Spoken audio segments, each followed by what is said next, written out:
And we welcome you to the October Lipedema Patient Roundtable. And you are saying, should I adjust my dial? And the answer is no. We are dressed in costume tonight because, yeah, lipedema is a big part of everyone's life here at the Roundtable, but we also know how to have a good time too. And we can talk about serious stuff with a smile on our face because you know what?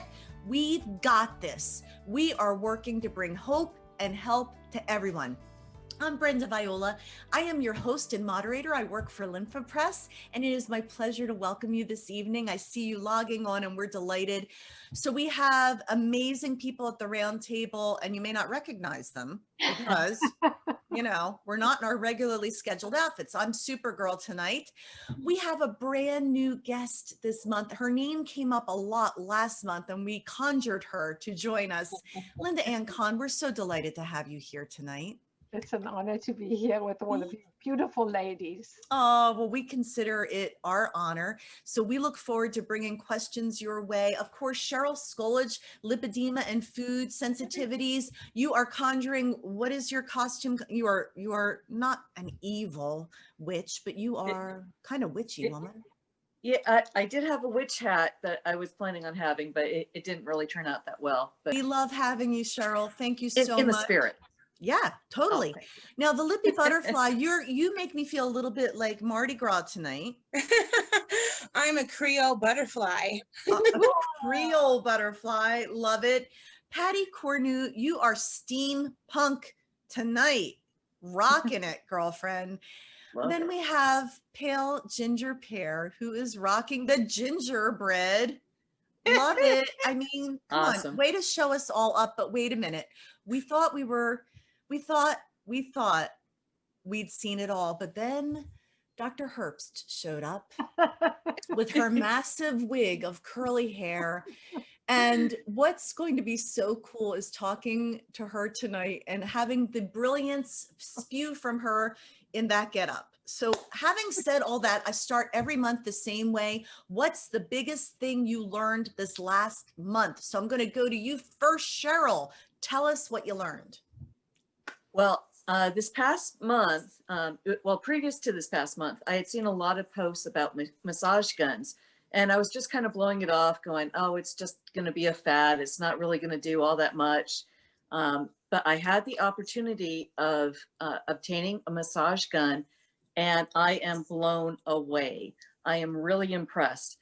Dr. Herbst, you spoke last month about trying to get deeper into the tissues and trying to activate that deep massage.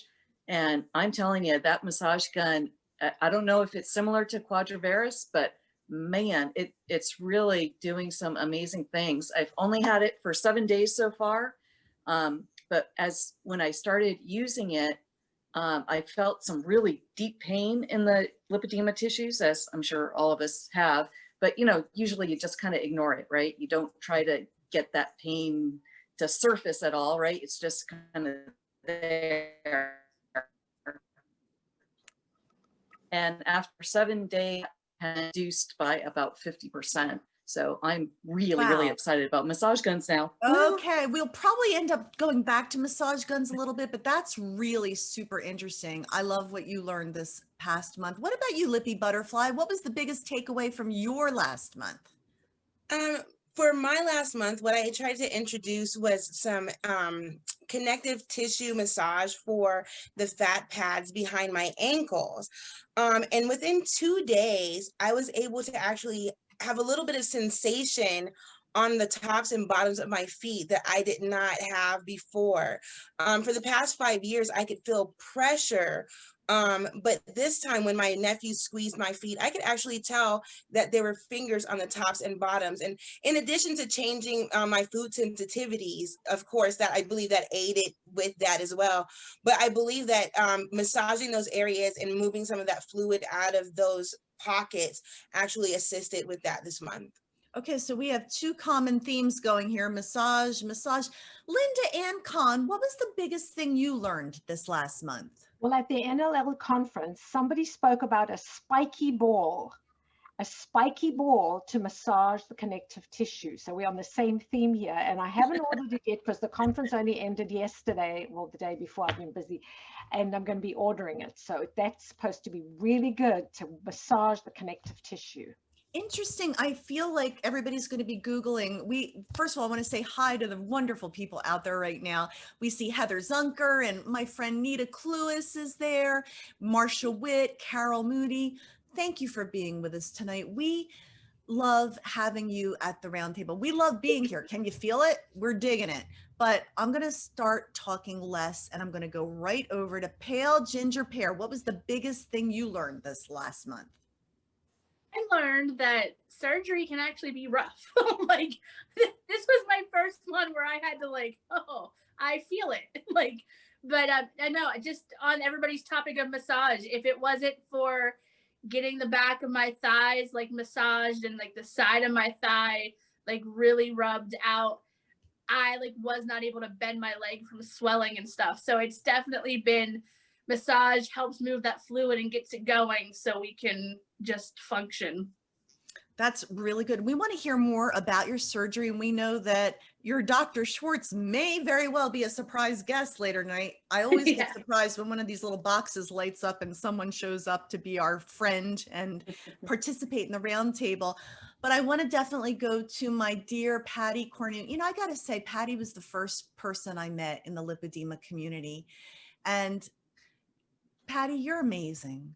You really have become a friend. All of you have become friends, but I love your passion for people and it shines through in everything you do. So I'm interested to know, what did you learn this last month?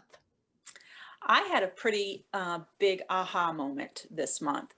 I used to be quite the cardio person when I was pre-diagnosis, and I would spend hours, at the gym with my headset on and doing elliptical and treadmill and bicycle and weight machines. And I would spend hours at the gym. It was my place to decompress. And I had noticed that lately, this past year, I've progressed with going through menopause, that I wasn't finding the drive to do the cardio portions. I love, the Olympic lifting and flipping tires and all these really cool, different types of workouts that talked about strength and, made me feel strong in my fight against lipedema. But cardio, I just couldn't get myself motivated to stick to a regular program. I've got a rebounder, I've got a rowing machine, I bought a bike, and I've got all these things since COVID to really have options at my house. And it was frustrating me, and I wasn't sure what was going on. And I happened to be talking it out with my husband, who's my coach. And I was just like, I just don't get it. And it started to click as I was verbalizing my frustration with him, that I don't feel strong in my cardio. That's an area that since menopause, I've really noticed, a diminished function. My legs feel heavier, and it's harder for me to stay in a cardio place. So I think what had happened is emotionally, my body was trying to say no, because it put me into a very vulnerable spot. And I think with lipedema, we're already feeling vulnerable. We're already doing all this stuff with self-care and, compression and vibration and all this other stuff that we do just to stay mobile. For me to be put into a vulnerable position was really hard on me emotionally. And I think I stopped myself from wanting to do that. And so in talking that out with my husband, I was like, this makes so much sense. This is a thing that I can now work on, and I can recognize that this is what's going on, and I don't have to feel vulnerable. I can do 10 minutes. I can do, try to do it Tabata style, which is Tabata is something that I really like to do. And I can try to work that into cardio and, go at it from a more understanding way with my body. I think that's so important, and getting to that place of understanding, not just trying to plow through or feeling bad because you're not feeling it, but then to unpack it and ask the questions, why am I feeling this way, so that you can, take corrective action or approach it in a new way. I love that honesty. Everything is fair game here. We are vulnerable because none of us have figured it all out, and we are finding our way together. And one of the reasons why we are is because we have great people like Dr. Karen Herbst in her crazy hair tonight, bringing us messages of inspiration and giving us hope that there is research being done. And Dr. Herbst, I'm going to ask if you would unmute, because I want to ask you first, what was your biggest aha of the last month? So I would say the biggest aha of the last month for me was looking at preliminary data from somebody else and seeing that about half of women with lipedema may have no lymphatic flow in their calf muscles. Like none. What? Yeah. So if you image, as you image the calf, you're supposed to see lymphatic vessels, but in this preliminary data from somebody else, there in half of the women with lipedema, there's nothing.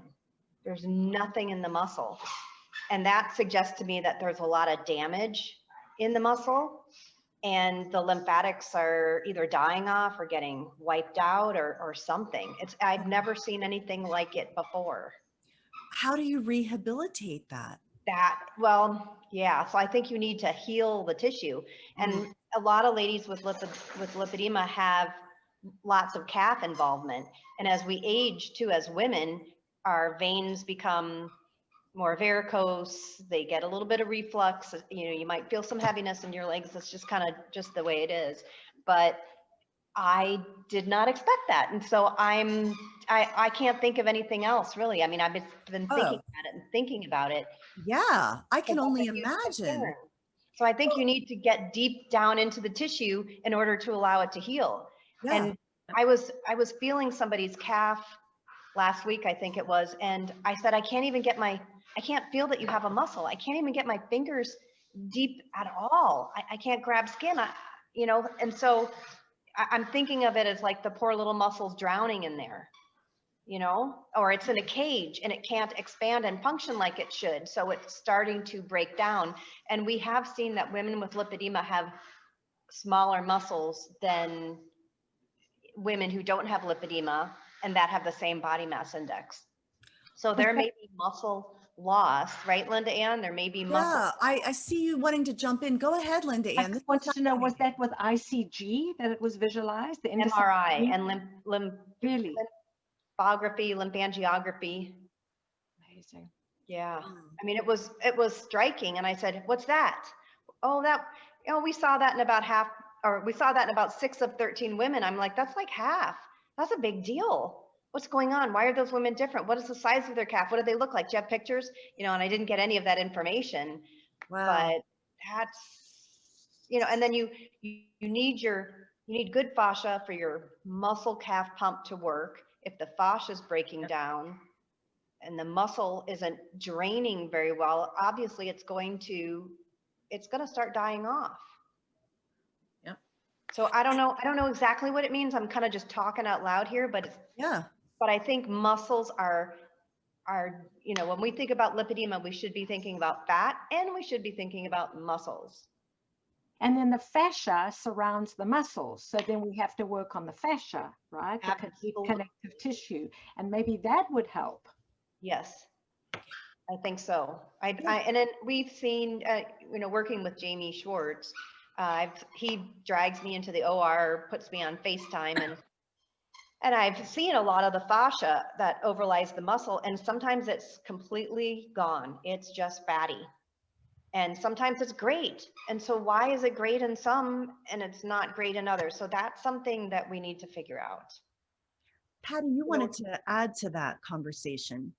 Yeah, I noticed this summer, every year we do the triathlon, and in past years when I'm recovering, I would have sore lower legs, but I couldn't differentiate between the calf muscle, and what was actually, it just felt kind of like a big piece of rubber. My lower leg was just all one connected piece. since I've been focusing on trying to break up the fibrotic tissue with the pumping and the massage gun and, you know, all of that stuff, this year was the first year I was like, ow, my calves are killing me after the triathlon. And it struck me because normally I say my leg is killing me, but I could really feel the calf muscle. And when I was stretching out afterwards, I could feel it elongate, I could feel it moving, and I could feel it as its own entity, which was quite wonderful. So I wonder if there's that kind of connection. Yeah, and when we have done ultrasound, we can see that fat has moved into the muscle. And anytime you increase fat tissue, it's going to move into the muscle. But in some of the ladies with lipedema, especially the ones who have stage 3, we couldn't even see muscle. All we saw was fat. We could not see the fascial line. It was absolutely gone. And I was like, we're supposed to, you know, we were doing the Raziel study, and I was supposed to be measuring, you know, whether the fat decreased in size. And I'm like, well, where am I supposed to measure? I couldn't tell. Yeah. And I had other people around me, and I was moving the probe all around. I was like, I don't know what to do here. And so we kind of just, you know, we looked for a long period of time and made an estimate. And So then one of my patients who came to you, you couldn't even feel around it. You said she was just one big lipoma. Right. Yep. So I love your point about your use of the massage gun and the pneumatic compression pump, the Optimal Plus, perhaps working on it, because what is that phrase? Anything left to itself tends to random, and it will progress unless it is managed. So you can't just leave it be. Mm-mm. And that's what this is all about. We are all about whatever therapies and whatever, you know, we are still all scouring the internet and Googling what are options and what are things that can be done. And one of the things that kept coming up, and I mentioned to you, Linda Ann, I'd like to pose this question of you. I've been hearing about infrared light therapy. So there's lots of different kinds of light therapies. There's the infrared light, there's the LED light, there's the red light. We have an infrared sauna in my clinic, and when you go into that, it actually, they've measured the sweat and found that all the toxins are in there. And it also is very, very good for the lymphatic system. If you go into a regular sauna, it's just a one light hitting you, and it can be too strong, but the infrared goes all the way around and you go in. And so it's really good for the lymphatic system, for detox, and for your health. But having said that, if you have lipolymphedema, you should not go in because it's too strong. You don't want to have heat. You would increase filtration. Now, as you know, I have lipedema, and I have an infrared sauna in my clinic, and I can't tolerate it. So you have to see how it works. It is very healing and wonderful. You wouldn't do it straight after surgery, but maybe 5-6 weeks down the road, it's really, really healing. It's good for the immune system too. And then we use LED light in my clinic, but I must say we mostly use it on the face. And I'm thinking there is an application on that can be used on the body. And I think that would be really good for me to experiment with. Yeah. And we want a full report afterward. You, absolutely. But your point that it should not, the infrared should not be used with lipolymphedema. Nope. No, underscore no that. Right. No. And our common theme, you could probably recite this along with me, is we're not giving any medical advice to anyone. We are sharing what has been learned in the past month and what's new in research. We want to encourage you. If you have lipedema, we are here for you. Part of the beauty of this is that we are a community that support each other. And for instance, Lippy Butterfly, I've been stalking your Facebook page, and you've been posting the most amazing recipes. What are you doing? Are you coming out with a cookbook? You know, that's so funny that you say that. Really what I'm doing right now is trying to get the most flavor so that I do not miss the cheese. And I mean, I wasn't a really big bread eater before, but I'm really afraid of this cheese being gone from my life permanently. So with that being said, I've tapped into my Creole roots a little bit, and this week I made gumbo. Last week it was salmon croquettes, but anything to pack in the flavor and just kind of celebrate eating food that's nutritious and is going to be good for my body. Well, you've been inspiring me with that. Linda, go ahead. Do you know that you can get a non-cheese, a vegan cheese that's made from nuts? Ooh, I didn't know from nuts. Yes, look in your health food store. One that I use is called Violife, but there are a few of them. And it's a mozzarella style, and there's one with almond. And so there's lots of things you can do. You don't have to ever be deprived. Nice. I will look into that. Thank you, ma'am. That is a great recommendation. And again, I get hungry every time I look at your Facebook page. And Nita Cluis, my friend out there, is always posting the most amazing recipes. It almost makes me want to cook. Almost, not 100%. All right. So Cara, you had your surgery on your thighs, and this one was a tough one for you. And I think it's really important that we're not just all la, la, la, even though we're in costumes. This was a tough one for you. For those that aren't familiar with your backstory, tell us about this particular surgery. So it was rough, partly my own fault, but so I had the front, like interior front of my thighs done. He took 6 liters by cannula and almost another 6 manually. So about 12 liters removed, which is my biggest like debulking yet. And I had 4 drains total, which were super, super annoying because I felt like I was going to rip them out every move I made. But my mistake was I was trying to be a good patient and actually do the protein drinks like he recommends, which I didn't the first 2 surgeries. I just ate a lot of protein otherwise and did not realize that the protein drinks that I had gotten had dairy in them, and I can't do dairy. Oh. So it was 6 protein drinks in before I figured out why I felt so nauseous. And so I got back from my post-op appointment Friday. My surgery was Thursday. Got back Friday morning and felt really nauseous. Couldn't tell if I was going to throw up or what was going to go on. I just felt really, really bad. And then it just started, and it lasted till about Monday. And so I wasn't eating because I couldn't keep anything down. I don't think I got my full course of antibiotics in my system.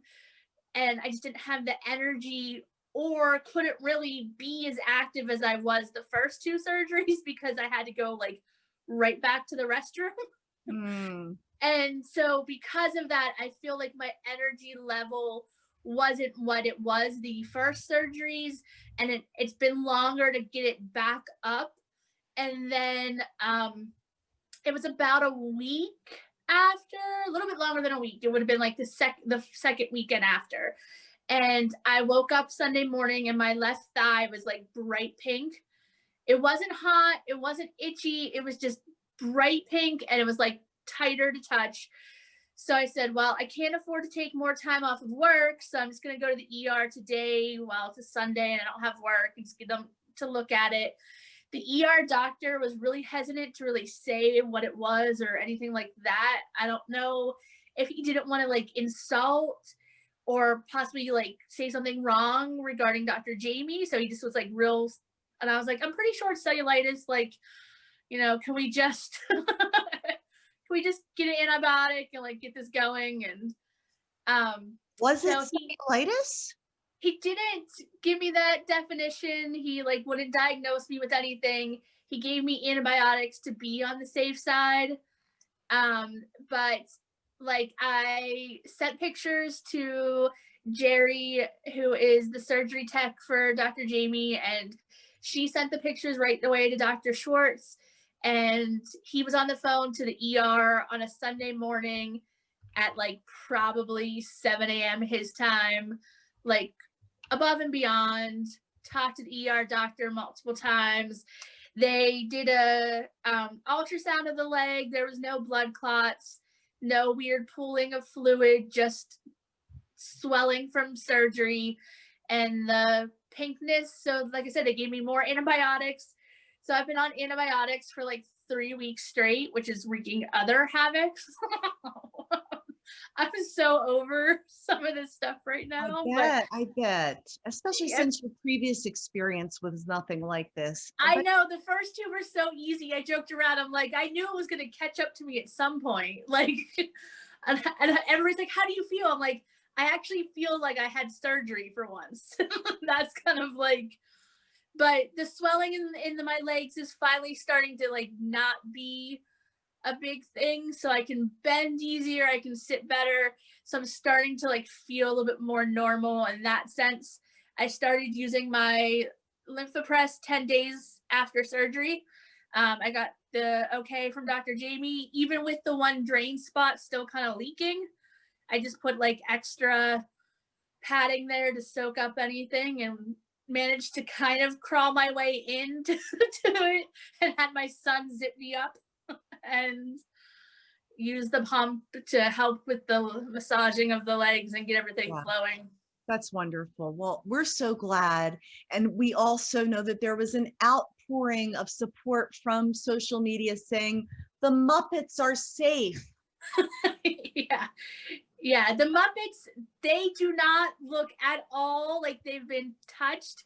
And there was like 6 incisions on them. I know Miss Piggy had lymph nodules coming out her mouth. We're talking about Pale Ginger Pear's tattoos, which Dr. Jamie worked around to make sure that the Muppets would be safe. So I think that's awesome. And we are cheering you on all the way. And I'm so glad your Lympha Press was helping after surgery. Thank you. There was a lot of other real activity. And I know, Cheryl, you had wanted us to ask the question about, and I hope I'm saying this right, Raziel.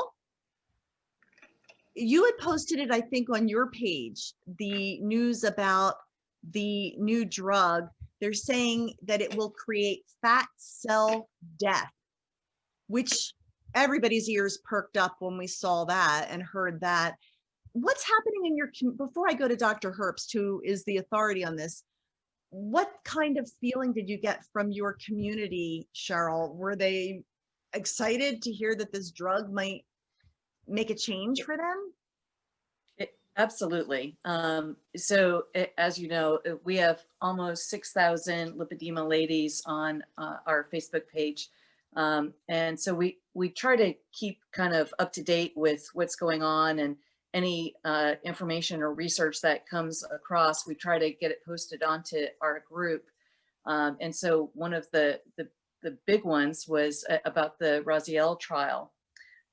My understanding is it's currently with Derkham's patients, but a lot of the ladies in our group were very interested in the progress and hope that, you know, perhaps there might be some type of drug in the future for lipedema as well. So I'm going to say, Dr. Herbst, what can you tell us about this fat cell death, really? So the drug is called RZL-012, and you can read about it on clinicaltrials.gov. And the company Raziel also has, I think, a page where they talk about the drug.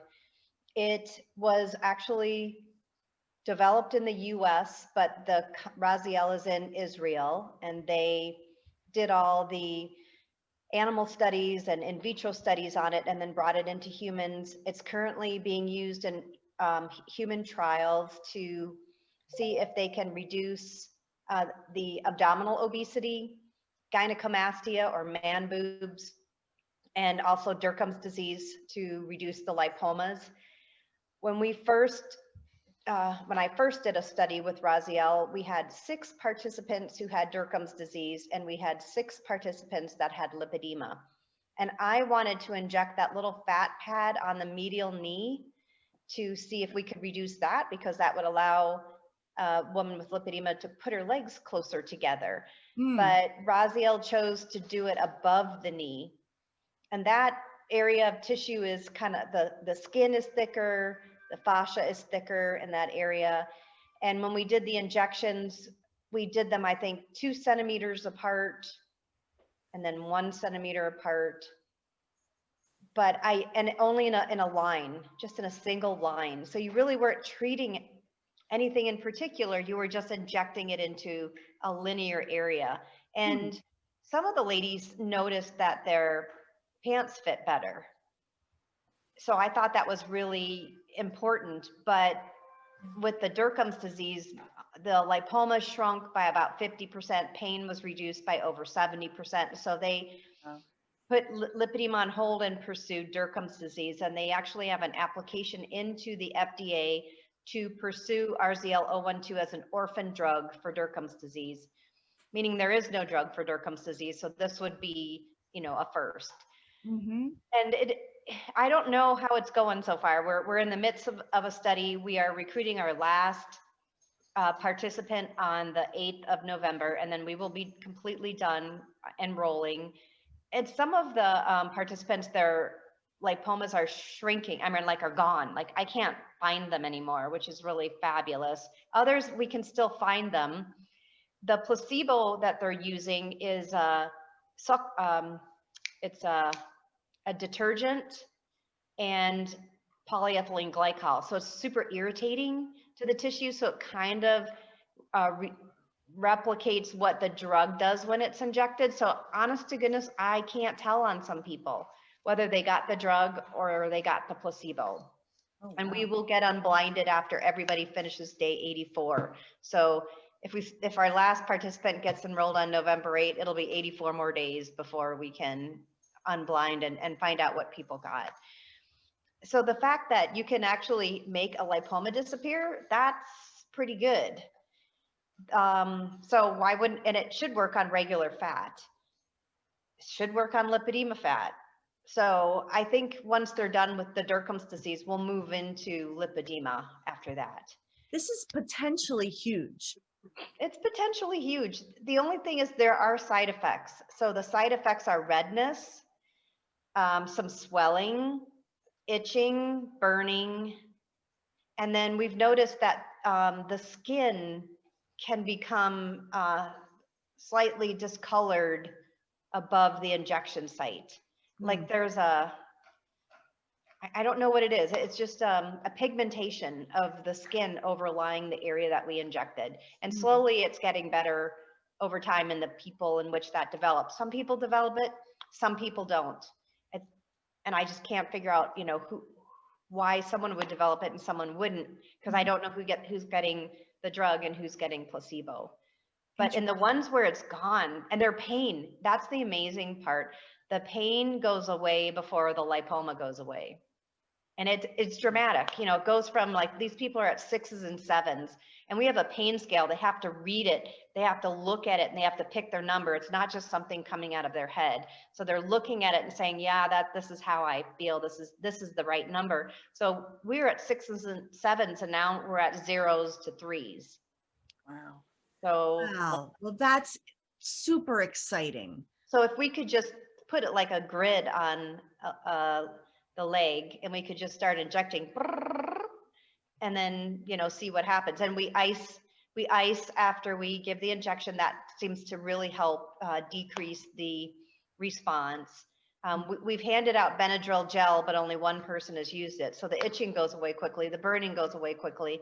The swelling on some people takes a little bit more time, especially with, these people who have angiolipomas, because they have mast cells, like they have mast cell activation syndrome. So I think they swell a little bit more. You mentioned so exciting. I'm sorry.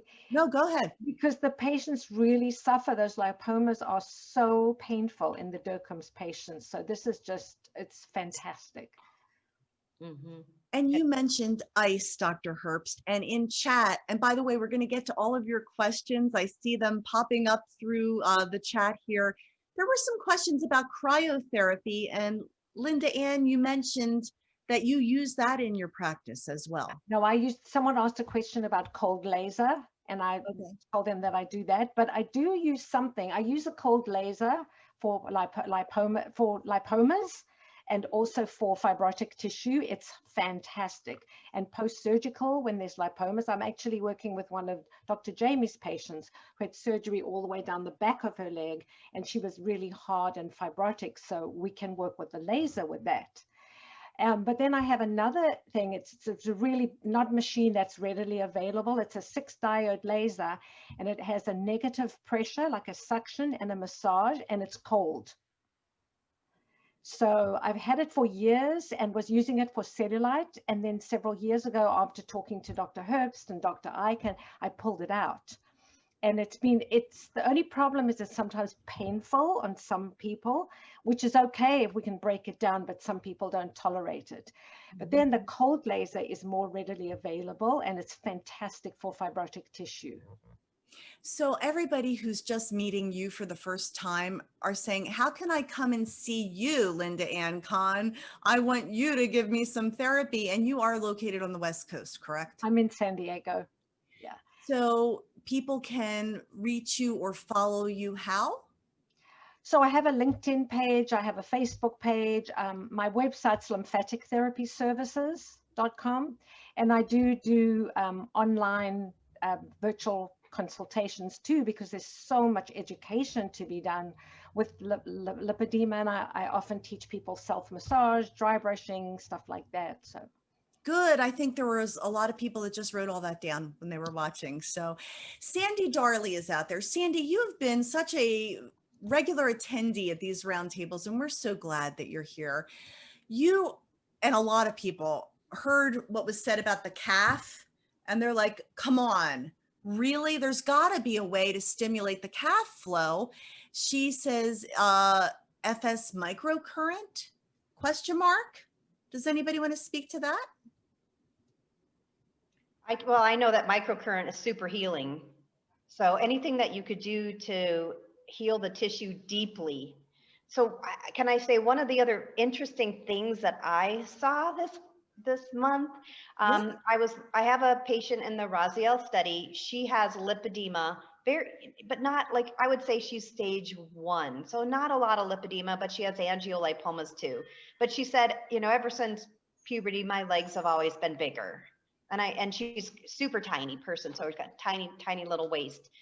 And so she said, I've got an interesting area on my inner thigh, and it feels different than my lipoma. So I said, well, let's ultrasound that. So I ultrasounded everything I could. And so what I saw was that the lipomas are on the upper part, generally, let's say over 90% are in the upper part of the fat tissue. So that upper layer, but these bumps that she had were on the lower layer. So deep, like right up against the muscular fascia. And you could see they were just big increases in fat, and they totally wiped out or obscured the fascia. So I think whatever therapy you use, you want to make sure that it goes deep enough into the tissue to heal that deep part, because when I've seen surgeries with Jamie, that upper part of the fat is enlarged and it is fibrotic, but that lower part has the absolute worst fibrosis that I could even imagine. So if that microcurrent, I don't know I know microcurrent's really great. I just don't know how far it goes into the tissue. So when you're treating yourself, what are you treating? The skin, 1 centimeter deep, 2 centimeters deep? I can find out for you, because we use microcurrent for facial treatments. There's also a section for the body on that. I'll find out for you exactly how far it goes. I think it goes a little deeper than the epidermis. It might go into the dermis, which could be good. And you would think if you placed 2 electrodes on the side of your leg, the current should run between it. So it should treat deeply, but I've never asked that question. And we use that for lifting. So it would be good. And then the other machine I was talking about works on the collagen, to restructure the collagen. Which would be very good. Yes. You have to come down to San Diego, and I have to have you and give you a treatment, and we have to have some fun. Sign us all up. I want to be lifted. I want collagen. I want it all. Now, of course, in chat, people are saying, Dr. Herbst, how do we get a hold of you? And I know that you're involved with so many different practices and helping so many people and research Is there any information you can give for people to connect with you?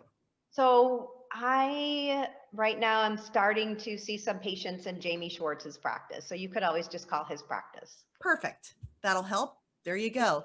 Can I Now, say something about cryotherapy? you can say anything you want. So I think love you. I think cryotherapy is fabulous. If you can tolerate the cryotherapy, it is a great, great anti-inflammatory. I will just say there's one warning I have about it. One of my patients who has stage 3 lipedema and hypermobility had numbness on her lower legs that she really didn't know about. And so when she was in the tank, obviously they give you lots of education, keep your legs away from the side, don't touch the side, don't touch the side. But her leg was touching the side, and because she's numb, she didn't know. And she got a horrible burn on her leg and ended up going to wound clinic, and it was a big, big deal. So with that said, I would be very caution. But boy, does it work great. Good. Thank you for clarifying that and for that caution as well.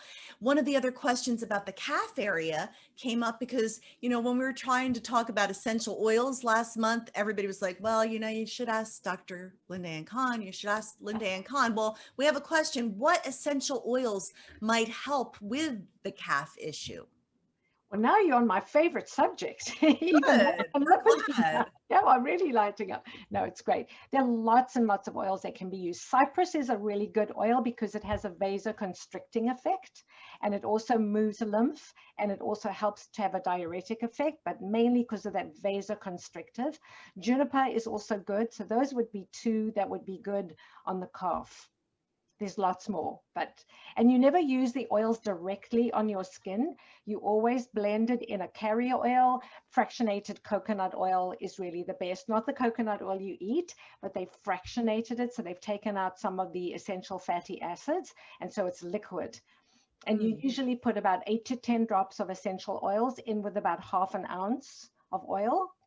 And then you apply that. There are oils for pain, there's oils for lymphatic, there's oils for flow, and for infections, if you have lymphedema, it's everything. Is anybody else on the panel using oils in their regimen? Cheryl, you are. What are you using? Currently, I'm using various citrus essential oils in my water. So I made sure that they were food grade essential oils, of course. But I've been using lime and orange, tangerine, those types of essential oils, trying to up my bioflavonoids. I've been taking quercetin and diasmin, but my recent tests said that I was still low in bioflavonoids, so I'm trying to figure out ways of upping that. Do you have any thoughts on that, Linda? Yeah. Well, the citrus oils are all really, really good for the lymphatic system because they're very high in monoterpenes. So used on the skin. When you diffuse them, they really help with the emotions. Grapefruit is really uplifting. And let's face it, when you have lippy, we go up and down, and there can be times when you're really just in despair. So grapefruit really uplifts the spirits, and lemon helps to give you clarity and focus. So you can use those oils on your skin, diluted in a carrier oil to help with the lymphatic flow. And you can also diffuse them in a diffuser to help with the emotions. Really interesting information. I absolutely love it. You talked about the emotions, and I saw a post, Lippy Butterfly, from you. It was a memory of you going into a theater.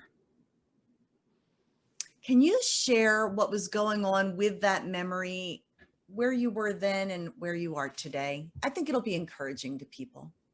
Yes, over this past month, I experienced my first holiday of going out into the world. So in October of last year, we took the kids to a movie. It was the Addams Family, and it was the first time that I had been in a movie theater in probably 5 years. So it was a really scary experience, to be honest with you. I had built up a fear of the door, a fear of the car, and a fear of just going out in public and stuff. But that was the first time that I had been out. And this coming around to a year after that, at this point, I've now gone on staycations and been out bowling and everything else that you can think of. And I'm just really grateful for the experience now.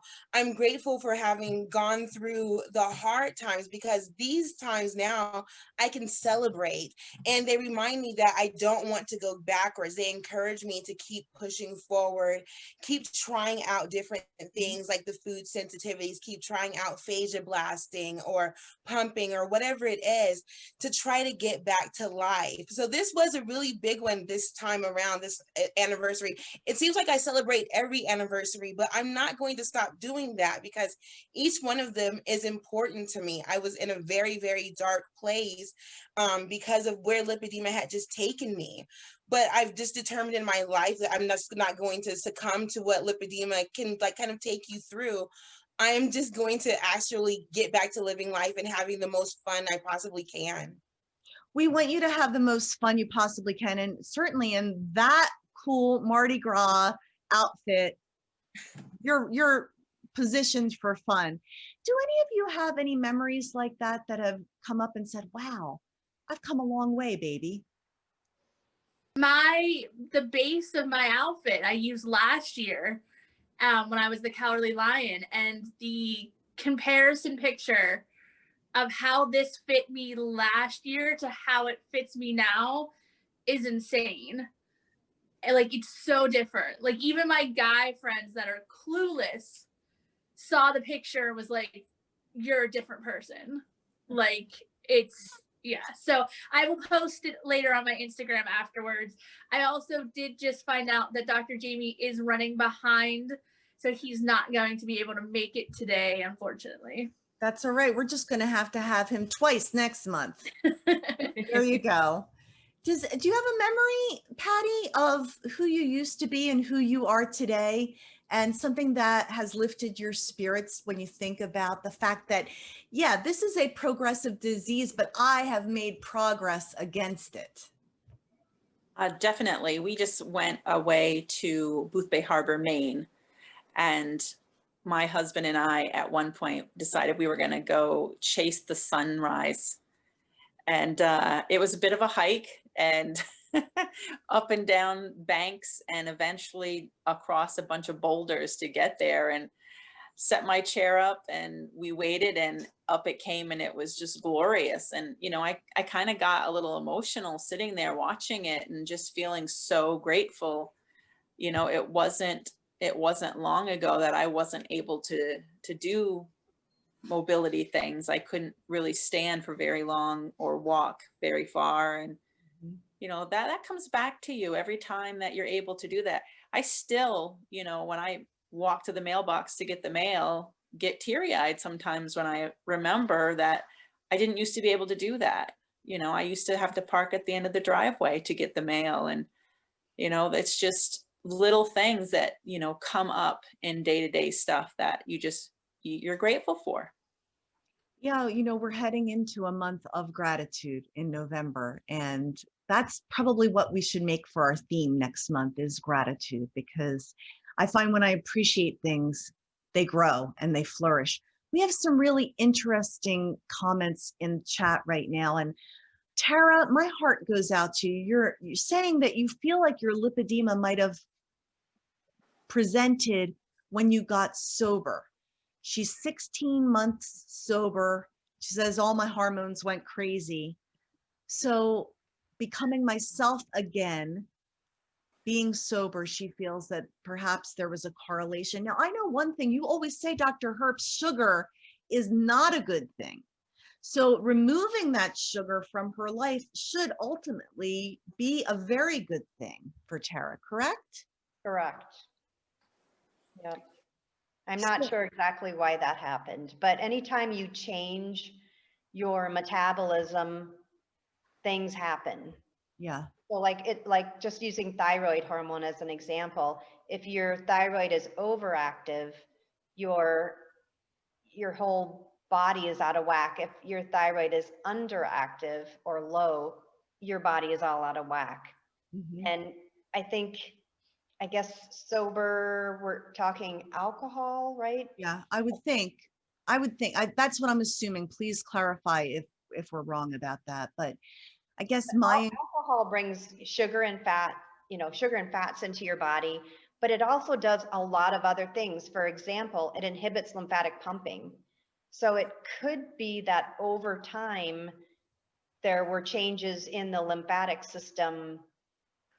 And when you became sober, it just for some reason became apparent. I don't know that, I'm just guessing, but I read up a lot on alcohol because a lot of patients with Derkham's disease drink a lot of alcohol for the pain. And they, notice that they get fatter, that just things get worse over time, and then they drink more alcohol. So I explained to them, it inhibits, lymphatic pumping, and it also increases the amount of fat you absorb from your gut. That alcohol acts as a carrier. It brings in a ton of fat, and then it inhibits pumping, and all that fat just sits in your lymphatic system. well, I am very grateful to you, Tara, for raising the question. Alcohol is something we've never talked about yet in these roundtables. We want to encourage you in your sobriety, though, and applaud you for your vulnerability in sharing that. I also, yes, we're applauding you. And I know that our time runs out so quickly. And I promised a woman who emailed me that we would try to get to her question.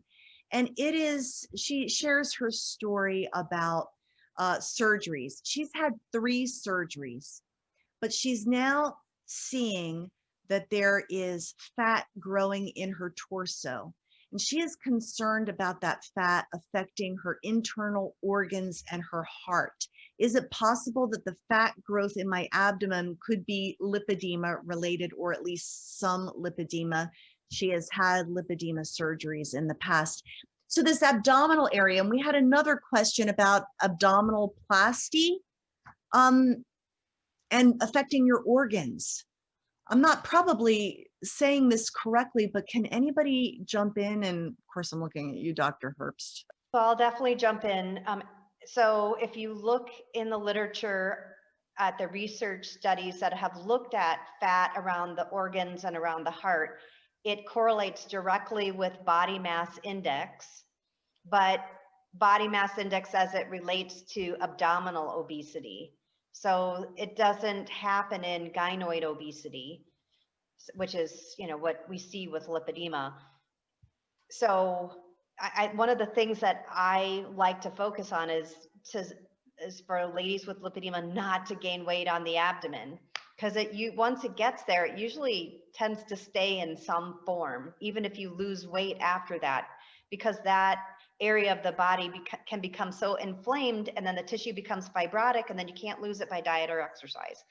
So I would say that there would have to be quite a bit of fat on the inside for it to be around your organs and your heart. If you can grab your fat on the outside, then that's not going to be around your organs or your heart. Okay, so that's a very good distinction. And of course, I emailed her back and I said, we would never want to give you any medical advice, but make sure that you get the right doctor who is conversant, because the doctor just told her that, well, this is just fat. And when we're talking about lipedema, it's not just fat. It's fibrotic fat. It's fibrotic fat. There's other stuff going on here. So we are running out of time. I want to go around the table and I want everybody to share something that will be either uplifting or positive to give everybody a good jolt of yay before we leave tonight. And I will start with you, Cheryl. Well, going back to my opening talk about the massage gun, if you do go over to my food sensitivities page on Facebook, we have another 100 massage guns that we're giving away. So be sure to sign up and try to get one. So yeah, people are still talking. What about this massage gun thing? Okay, so go to lipedema and food sensitivities page, and you can perhaps win one.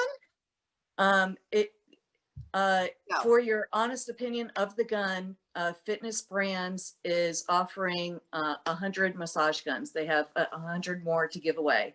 So you sign up Sign up for it. They send you an email. They give you money through PayPal, and you purchase through Amazon.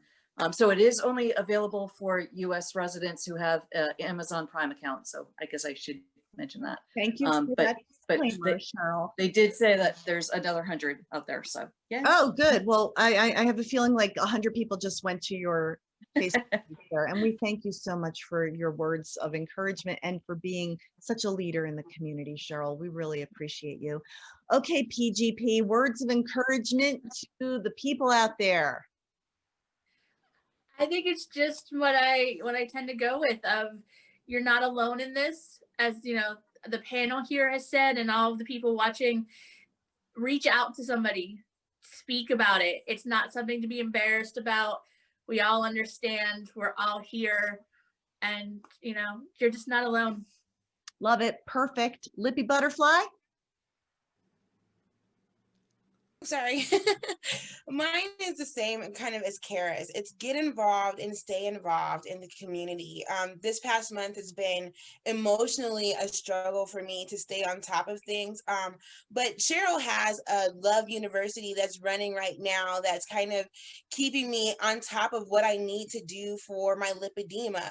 But just something as small as that kind of keeps me going even in the midst of all the chaos that's going on in my personal life. So I'm appreciative of the fact that there is a community here, and my encouragement would be to everyone else to get involved and stay involved in the community that understands your body and is here for you.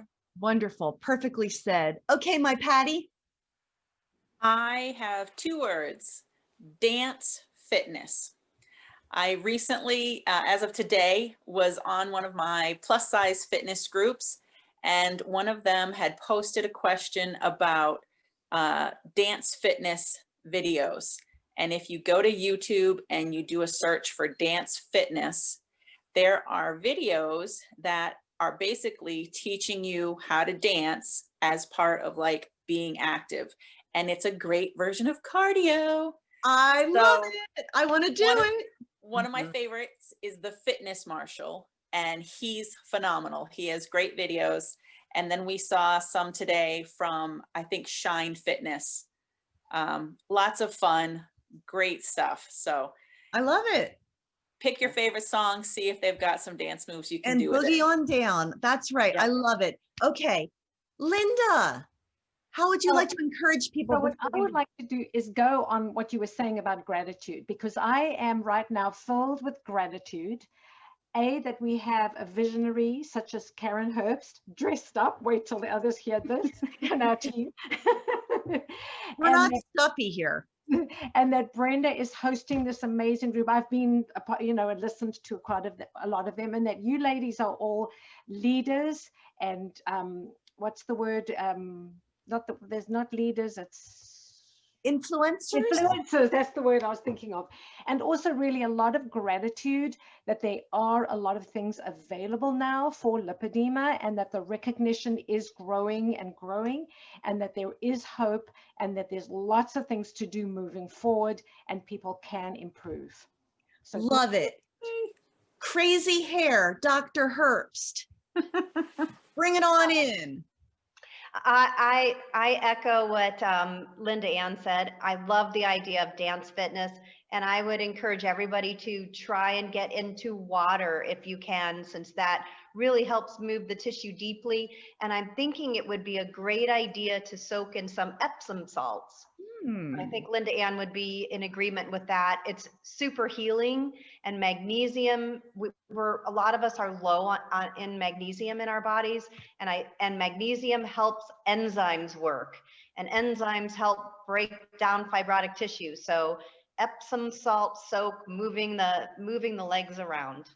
While you're dancing too. While you're dancing. I'm into that. Patty, did you want to add something quick? Yep. If you are a later stage and you don't quite fit into your tub, you can do an Epsom salt foot bath too. Really great. Add essential oils into the Epsom salt. And add essential oils. I'm going to go buy a boatload of grapefruit after hearing you. I got to end this, and I don't want to. It always goes too quickly. Love, love, love to everyone. Love to you for being here. Curvy Girl Beth was out in the audience tonight. We just appreciate all of you. This past week, we helped a woman who had a 100-centimeter calf. with a Lympha pod from Lympha Press. If you think there's no hope for you, oh, you're wrong. There is help and there is hope, and we will see you next month. Have a great night, everyone. Bye.